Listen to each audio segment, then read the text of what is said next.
Isa po ako doon sa mga pumasok sa stock market during its peak. Kasi nga, it's all over the news. So, talagang maa-attract ka. Pagpasok ko, after several months, akala ko genius ako eh. Biruin mo, bagito ha. Sabi ko, kada bili mo, panalo eh. Kaliwat ka na, lahat ng bibili mo, panalo. Ganito lang pala kadali mag-stock market. Bakit ngayon ko lang natutunan to? Wala na chart.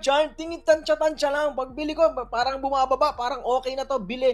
Akyat na naman kinabukasan. Until nangyari yung collapse, ko alam yung gagawin ko. I lost 70% of my portfolio during that time. Then, ko na-realize na, teka muna, anong klaseng animal to? Teka muna, anong animal tong napasok ko na to? Kailangan matutunan ko to.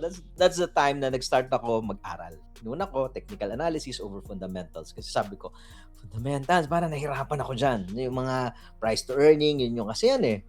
Sabi ko, hindi, dito lang ako technical. So, nag-focus ako TA. So, fast forward, eto na po. Papunta na tayo ulit doon. After almost 20 years, there's a likelihood, because of this war, there's a likelihood that we're gonna enter recession. Kaya sabi ko nga po, mabilis lang yan. Kasi last cycle, yung nagkaroon ng recession, I will not forget the exact date nung nag-bottom yung market. March 9, 2009. Never look back dun sa bottom price na yun. Tingnan nyo po sa history. Bakit ko kabisado yung date na yun? Bakit ako particular sa date na yun? Birthday ko yun eh. Nung birthday ko, bumababa pa yung presyo. Ang tsakit-tsakit eh. Birthday ko, durug na durug pa ako eh. Diba? Tapos ginabukasan, umakyat na.